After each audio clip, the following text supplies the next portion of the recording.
chers. Bienvenue à vous. Peut-être que les very importantes questions que je me pose vous intéressent de plus en plus. Il s'en passe des choses bizarres en ce moment, n'est-il pas? Et moi, au travers des signaux de fumée, au travers des mares de café, au travers des cartes, je trouve des réponses à mes interrogations originales. Bien, aujourd'hui, le thème que je vous propose est un thème un petit peu coquin. Alice se lâche, mais auparavant, je vous remercie pour tous vos messages. Je vous remercie pour les pouces bleus, pour les abonnements, pour la publicité que vous pouvez faire par rapport à ma chaîne. Alors, voyons voir cette histoire. Les poignées d'amour sont-elles antinomiques du désir? Mon histoire avec mon épaisseur a commencé quand j'avais 13 ans, puisque sur la formation, il s'est trouvé que j'ai pris quelques kilos, et un jour je me trouve à la piscine pour plonger, et un garçon a eu l'audace de dire haut et fort « Attention, Mammouth va plonger ». Depuis lors, j'ai été obsédée par mon ventre, comme beaucoup d'entre nous pour d'autres raisons, mais aussi parce qu'il y a eu du jugement dans notre histoire d'enfance, si bien que depuis toujours, je me regarde toujours et je me jauge de profil. Et j'y suis parvenue, puisque quand j'avais 18-20 ans, quand je regarde les photos, effectivement, j'étais dans les 62 cm. Bon, maintenant, aujourd'hui, tout est perdu, mais je m'intéresse toujours à la drôle de façon dont on appelle les bourrelets sur le côté de nos ventres. Pourquoi appelle-t-on ça des poignées d'amour?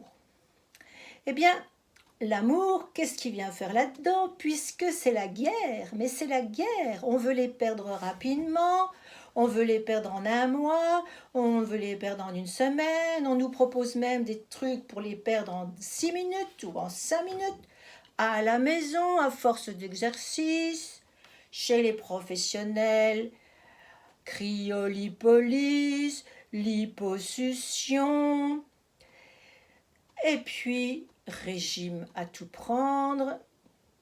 Je suis peut-être un peu naïve, mais je me dis que derrière tout ça, il y a quand même une origine. Ça m'intrigue. Alors en cherchant mieux, j'ai fini par trouver une historique est là. La découverte. Attendez-vous à savoir, comme disait une journaliste des années 60. Dans un premier temps, nous pouvons partir dans les années 70.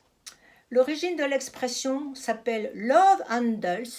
C'est une expression dont l'origine est dite obscure si nous nous référons au Google Books. Elle a été répertoriée pour la première fois à la fin des années 60 et dans des glossaires d'argot des collèges, la phrase est restée dans l'ombre durant les années 70, puis a commencé à apparaître et à être utilisée par le grand public à la fin des années 70. L'internaute ayant répondu à cette question sur Ngram Viewer, application linguistique issue de Google qui permet de retracer l'utilisation d'un mot et dans les Google Books, on constate que cette expression a commencé à être utilisée au milieu des années 70 pour atteindre son pic d'utilisation dans les années 2003. Mais moi, ça me semble pas être la réponse à la question que je me pose.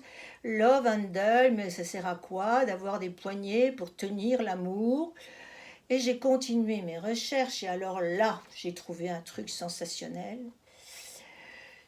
Ce serait une explication tout à fait désagréable pour les femmes.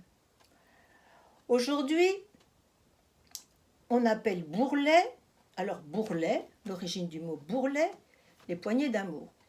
Les bourrelets sont synonymes de brioche ou de poignées d'amour et ce terme a longtemps été prisé par les dames, écoutez ça, pour ses vertus préventives des ardeurs masculines à une époque où les préliminaires n'avaient pas lieu d'être.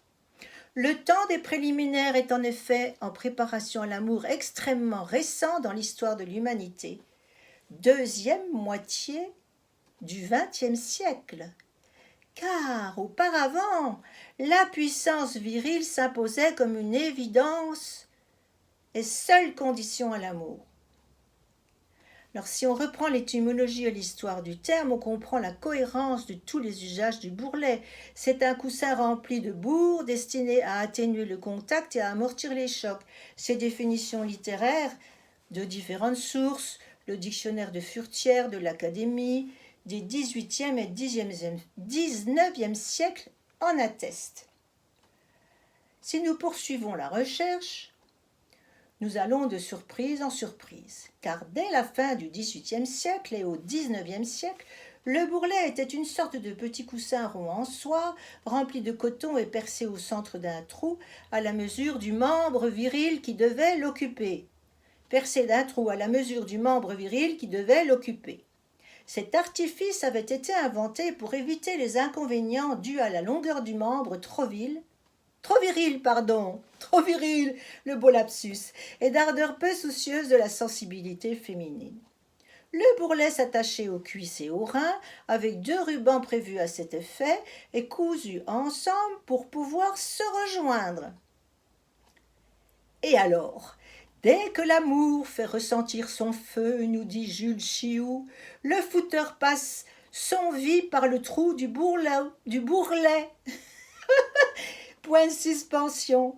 Et dès lors, le fouteur jouit à nouveau des plaisirs que l'artifice a inventés, sans craindre de blesser la femme. C'est là où on rigole moins, parce que nos pauvres ancêtres, qu'est-ce qu'elles ont pris, qui ne redoutent plus l'approche d'un bourru désormais bienfaisant. On a aujourd'hui quelques difficultés à imaginer le peu d'attention que les hommes pouvaient prêter à leurs partenaires, qu'ils abordaient en conquérant, en seigneur et maître.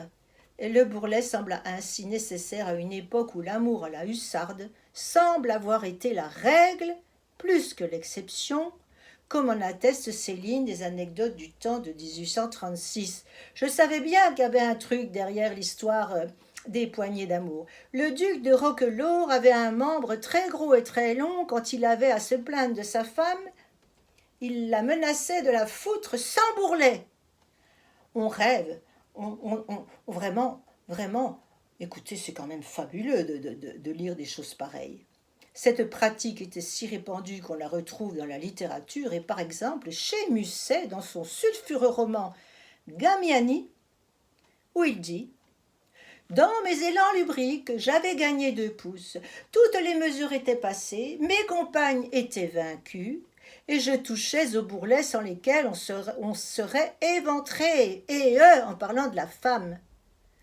Peut-être la brioche ou les poignées d'amour modernes bourrelets sont-elles inconsciemment disposées pour amortir les assauts trop vigoureux? Point d'exclamation. Aujourd'hui, les femmes détestent peut-être, alors ça c'est moi qui le dis, les femmes détestent peut-être ces mauvais bourrelets à cause de leurs souvenirs ancestraux ou karmiques. Il y a de quoi, par contre, ce qui est drôle quand on regarde la littérature, c'est qu'aujourd'hui, les femmes détestent leurs bourrelets, mais elles aiment ceux de leurs amoureux. Il y a dans Biba un texte où on cite 12 raisons pour lesquelles les femmes aiment les bourrelets. Et cet attribut de protection de l'amour à la hussarde revient à l'homme aujourd'hui. Le monde change. Et nous, les femmes, après quoi on court? Eh bien, on court après l'éternelle jeunesse, la taille fine, on serait peut-être plus désirable. Peut-être que ces messieurs avouent quelquefois qu'ils voudraient qu'on reste tels qu'ils nous ont rencontrés, après le mariage, les enfants, le travail, la maison, le travail en dehors, parce que dans notre siècle actuel, évidemment, nous, on est partout, on veut être partout, et alors on est fatigué, il faudrait encore que le soir, nous soyons aussi belles et désirables qu'au moment où ils nous ont connus. Alors, c'est quand même profondément injuste, déjà pour commencer, ici. Une fille fine, ça a l'air plus fragile, peut-être que les hommes, ils aimeraient mieux une fille fragile, parce que comme ça, ils peuvent les protéger. L'empattement est-il inévitable avec l'âge? Les jalousies permanentes que nous avons en regardant les filles plus minces et plus jeunes sont-elles inévitables? Après tout, ces hormones qui nous ont permis de mettre nos enfants au monde, c'est le prix à payer pour nos corps et tout le reste. Tout ceci est profondément injuste. Moi, des fois, ça me fait quand même toc-toc. Hein. Alors, est-ce que les bourrelets interdisent l'amour? Alors, effectivement, c'est des croyances. Elles ont la vie dure, mais quand même, je me sens plus belle quand je suis maigre, et là, il m'aimera. Et comme je n'y suis pas, eh ben ça s'aggrave. Je mange, entre guillemets, je bouffe. Et avec ma mauvaise digestion, avec trop de féculents, avec les sucres surajoutés, eh bien, j'ai encore plus de bourrelets. Je suis grillée d'avance. Et les bourrelets grossissent et je suis désespérée. Est-ce que ce sont des différences de constitution? Auquel cas, ce serait pas très juste non plus que les unes naissent minces et que les autres naissent à grossir. Personnellement, je vous le dis, je grossis rien qu'en regardant les aliments. Je fais partie de ces personnes où tout doit être pesé et mesuré. Alors non pas que je pèse ce que je mange, mais je dois être attentive depuis toujours, depuis 13 ans, à la façon dont je traite mon corps, parce que sinon j'aurais très très très facilement pris du poids. Alors c'est quand même très désespérant parce que c'est quand même un cercle vicieux entre c'est pas juste, oui mais l'autre, mais moi je suis grosse, oui mais je suis ci, mais mes bourrelets, puis je suis plus désirable, et puis est-ce que c'est inévitable, et puis je suis désespérée, et je ne m'aime pas quand je mange, et quand je mange je me culpabilise, et ce turnover permanent m'a fait m'interroger, et c'est la raison pour laquelle, ici et maintenant, je vais demander à nos guides de nous aider sur le plan de quelle attitude à avoir pour garder l'équilibre psychique, parce que nos guides sont très conscients, enfin sont très dans l'aide, et nos guides ont envie qu'on se sente bien. Et là précisément sur cette histoire de bourrelet, de poignée d'amour ou de sexualité soit virile, soit pas virile, enfin c'est très compliqué. Donc on va poser la question à nos guides. A tout de suite mes amis, je tire mes cartes.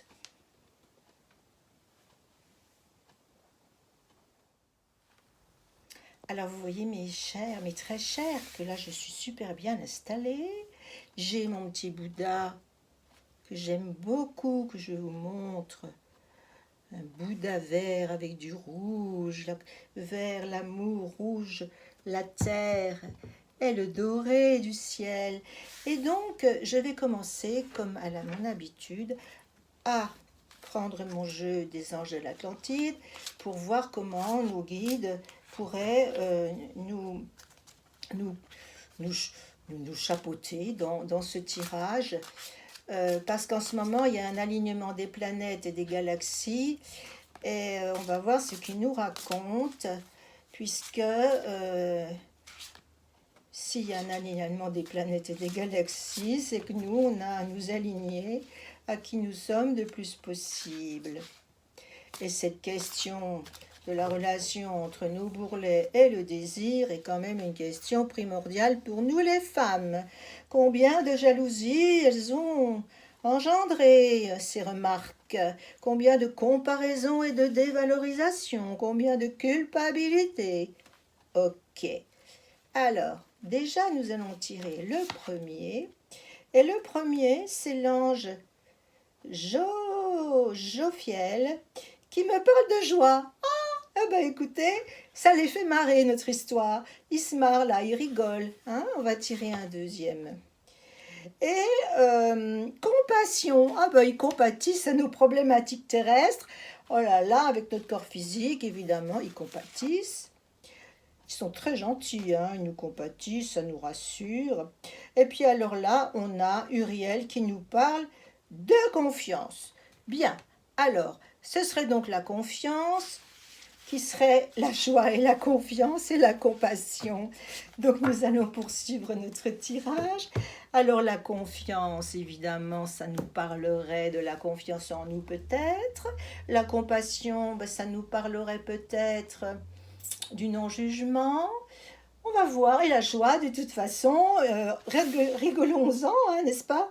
Continuons de rigoler. Alors, j'ai sorti un petit jeu qui est très intéressant par rapport aux petites fées. Ça s'appelle le jeu des fées.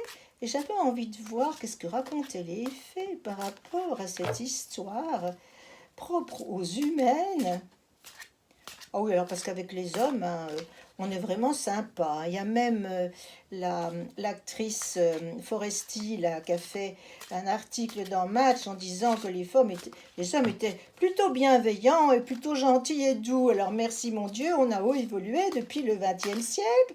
Là, on est au début du XXIe. Parce que nous, ce qu'on vient de lire par rapport à l'amour à la hussarde, bah écoutez, c'est pas très réjouissant, donc on est bien content que ça évolue. Merci Florence Foresti. Alors, on va donc tirer une petite fée pour voir qu'est-ce qu'elle nous raconte par rapport à cette douloureuse question qui pourrait venir en franche rigolade si nous le décidions. Alors, lâchez prise. En renonçant à votre besoin de tout contrôler, vous retrouverez l'énergie nécessaire pour obtenir ce que vous souhaitez. Bien, donc ça voudrait dire que le désir n'a rien à voir avec le contrôle de notre épaisseur. Alors donc on va maintenant prendre les cartes majeures. J'ai repris mes petites cartes parce que j'ai une petite table aujourd'hui. On va prendre les cartes majeures. Donc, je vais poser ici mes autres cartes. Donc en fait, on a déjà une indication très importante, lâcher prise. Donc en fait, c'est dans notre tête que ça se passe, mesdames. Alors, on va donc demander... Ah tiens, il y en a trois qui sont venus en même temps. Bon, ben, on va les prendre en même temps. Et puis, on va donc demander... Comment s'y prendre pour sortir de ce cercle vicieux,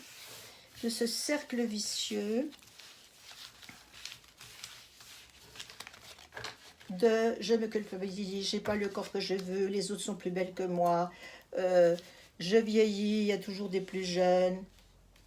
Ah, j'ai ri aujourd'hui parce que, en fait, si je vieillis, c'est que ça fait longtemps que ça fait très longtemps que je suis jeune.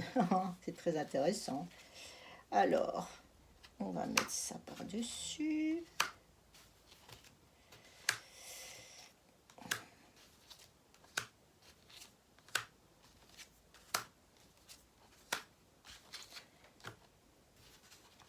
Notre corps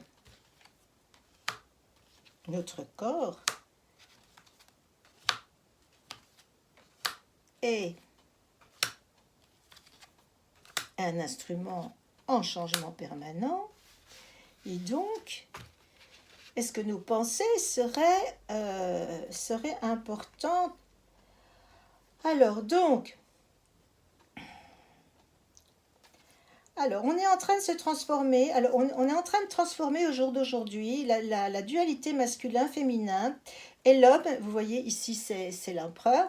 L'homme est en train de mesurer quelque chose qu'il a transformé au niveau du changement.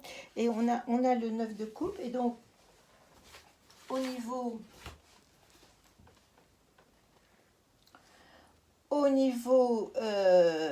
du 9 de coupe, donc il est en train d'avoir fait l'expérience, et aujourd'hui peut-être que les femmes exigent différemment les choses, ou si les femmes exigent, ben, l'homme est prêt à se transformer. C'est une super bonne nouvelle, hein.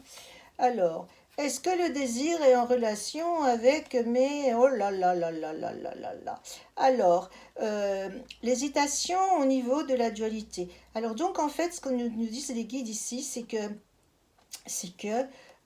nous sommes dans une période de réunification entre le masculin et le féminin, et que il faut qu'on arrête de s'opposer, et qu'on commence à travailler individuellement les femmes leur masculinité et ces messieurs leur féminité. Donc on est bien dans quelque chose de la recherche du Graal. Alors qu'est-ce que les bourrelets le désir ont à faire là-dedans? Alors on sort la papesse, donc on sort l'unité avec la papesse et l'unité au niveau de la coupe. Donc en fait, tout ce qu'on a comme savoir intérieur et comme savoir occulte nous ramène à l'unité, donc nous ramène à nous-mêmes, et donc à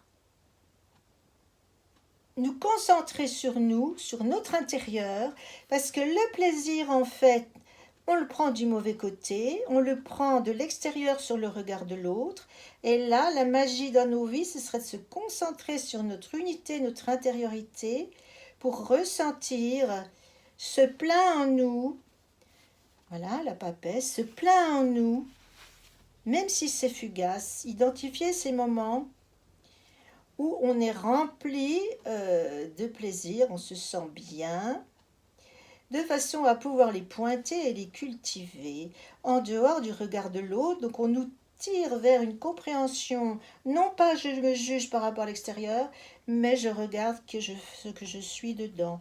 Et là, on a la transformation par rapport à l'enseignement, par rapport à la sagesse.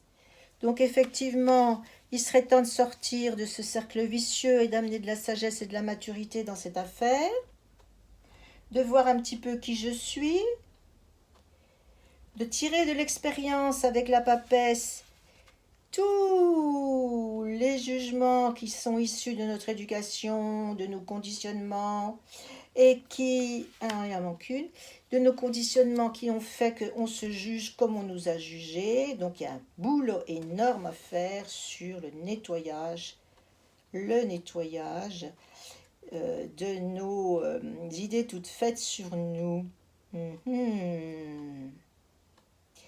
Et là, on nous annonce une bonne nouvelle, c'est que les femmes sont impératrices. Les femmes sont parfaitement capables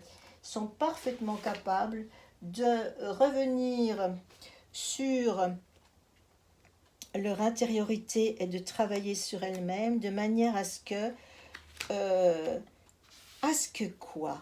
Eh bien, à ce que comprendre leurs aspirations, poser leur souveraineté, leurs limites. Le cavalier de baston a changé les affaires. Retrouver leur force intérieure, on a la force. Retrouver leur force intérieure et leur souveraineté. Proposer à ces messieurs ou à l'entourage, en parlant de ce qu'on veut, être vigilant, se faire respecter dans ses choix. Et ça, c'est la bonne nouvelle. Ça, c'est la bonne nouvelle. Les femmes sont en plein changement. Et le 6 de bâton nous parle aussi de transition dans cette affaire. Et voilà, la haute fortune, on va reprendre tout ça en main. Donc en fait, tout notre désir, notre sensation d'être désirable ou non, elle va venir uniquement de notre lumière intérieure si nous le décidons nous-mêmes. Parce que si nous sommes rayonnantes à l'intérieur de nous, eh bien nous allons couper avec tous ces vieux schémas et le cavalier de coupe nous annonce une bonne nouvelle. Donc la recherche du plaisir commence, en résumé, commence par le travail sur nous, dans le sens où j'ai à voir quels sont mes besoins, j'ai à regarder quels sont les moments, les circonstances qui me donnent du bien-être. J'ai à les cultiver, j'ai à les imposer, à les poser, à montrer ma souveraineté. J'ai à être fière de mon corps et à cesser avec ce jugement, là on a le 13, cesser avec ce jugement de moi, de tout mon être par rapport à l'expression de mon corps. Et alors ce qui est drôle dans cette histoire, c'est que si je fais ce chemin-là, eh bien mon corps, comme le corps, il ne demande qu'à changer, à s'harmoniser, puisqu'il a été fait par des forces superbes qui nous ont organisé un corps magnifique qui est capable de se réharmoniser. Si je réharmonise mes pensées, si j'ai confiance en qui je suis, eh bien mon corps va s'harmoniser et ces vilains bourrelets que je n'aime pas, il y a forte chance pour qu'ils disparaissent puisque ah oui, alors là, la compassion, évidemment, la compassion pour tout ce chemin, parce que c'est pas facile, hein, c'est tout un cheminement pour arriver à savoir qui on est vraiment, quels sont nos propres désirs, quels sont nos propres besoins, imposer notre façon de vouloir vivre notre sexualité, mettre de la cohérence, entre nos attitudes et notre corps, puisque de toute façon, notre corps réagira à nos attitudes et à nos pensées. Voilà, du coup, qu'est-ce que je vais en conclure? Je vais en conclure que tout ce qui me prend à chaque fois que je me fais de l'auto-jugement ou à chaque fois que je n'aime pas mon corps, qu'il y a tout un chemin pour que j'arrive à l'aimer et que quand je rayonne de l'intérieur, eh bien j'amène de la lumière, et quand je rayonne de l'intérieur, quel que soit mon aspect physique, parce que de toute façon mon aspect physique, eh bien c'est quelque chose que j'ai aussi décidé comme mon parcours de vie avant de m'incarner sur cette terre. Restons joyeux, restons dans la joie de vivre, parce que finalement si j'arrive à consentir que ce corps c'est le meilleur corps que j'ai pu choisir pour vivre ma vie comme j'ai à la vivre au jour d'aujourd'hui dans mon évolution, eh bien je n'ai plus qu'une chose à faire, c'est simplement observer mes attitudes et mes façons de penser de manière à ce que euh, je me fasse plaisir à moi. Et quand je me ferai plaisir à moi, quand je vais commencer à m'aimer de plus en plus, je vais rayonner et je vais attirer à moi toutes les personnes qui aimeront le rayonnement que je diffuse. Donc c'est de l'amour qui réchauffe, mais alors il y a un gros boulot à faire, hein. Donc en premier, il y a le boulot de regarder qui je suis, de retrouver qui je suis au travers de tous les masques que j'ai dû prendre pour survivre dans mon expérience. Il y a à me nettoyer de toute cette éducation auquel j'ai cru, de toutes ces illusions que j'ai acceptées et qui m'ont fait me juger en permanence. J'ai à parler de mes aspirations, à les partager. Ah aussi, j'ai à consentir que si... Ah oui, là il y a l'histoire du sexe à outrance. Ils sont en train de me dire, il y a l'histoire du sexe à outrance. Au jour d'aujourd'hui, quand on est mal, eh bien, on va aller chercher à l'extérieur des compensations X ou Y. Et le sexe, c'est une dépendance, voilà, pour se faire du bien pendant un moment. Mais le sexe sans sentiment, alors là, je pense que ils sont en train de me dire que le sexe sans sentiment, c'est pas assez bon, c'est bien sur l'instant, mais c'est pas forcément. Ah ah, ah ah, la foi. Donc le sexe sans sentiment, c'est un petit peu comme quand on mange trop, hein, c'est un petit peu comme quand on boit trop d'alcool. Donc ce sont des dépendances que nous allons peut-être revisiter et peut-être que j'aurai envie un jour de m'acheminer petit à petit vers cette unification en moi du masculin et du féminin, vers le couple sacré. Mais alors pour arriver au couple sacré, déjà falloir que je m'aime un peu plus et que je devienne une femme, voilà, une femme intéressée par le sacré, ce que je suis déjà et que je nous invite aussi à tous à faire. Donc, en gros, en gros, en gros, mettre de la joie sur cette histoire de poignée d'amour. Arrêter de vouloir absolument les faire enlever, parce que de toute façon, si je règle pas la cause, si la cause c'est un mal-être, qu'un appel de désir extérieur pour me remplir mon vide, de toute façon, lipolyse, cryolyse et tout ce qu'on veut, régime, et je vais reprendre aussi vite. On est bien d'accord. Le lâcher-prise de la tête, comme me disaient les petites fées. Alors le trop mimi, cette petite fée, elle est plantée dans un arbre, dans un nid, et elle parle à son oiseau. Elle est dans l'instant présent. Donc la leçon, c'est d'être dans son instant présent, puis arrêter de se tricoter la tête, d'essayer de ressentir ce qui nous fait du bien et d'être dans la jouissance de l'instant présent le plus possible, d'y revenir le plus possible, d'être dans la compassion pour soi aussi, d'être dans la foi et la confiance. Donc il semblerait que cette question, qui était juste une curiosité de ma part par rapport à l'assemblage d'un mot amour avec quelque chose qu'on déteste et qu'on veut absolument faire disparaître, nous amène vers une réalité de l'évolution de notre âme par rapport à le consentement de qui on est et de notre corps. Eh bien, mes très chers, par rapport à la fréquence de mes vidéos, j'avais envie, et je vais peut-être le faire, de compléter mes tirages sur les questions very importantes, n'est-ce pas?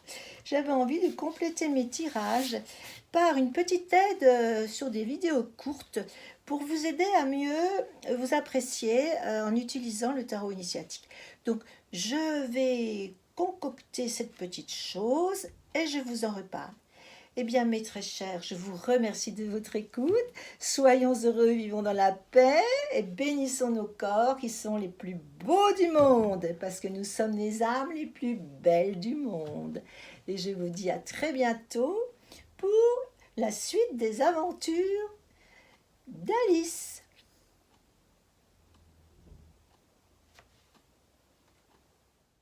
Si vous avez passé un bon moment avec Alice, cliquez sur le pouce en l'air. Abonnez-vous. C'est gratuit. À très vite.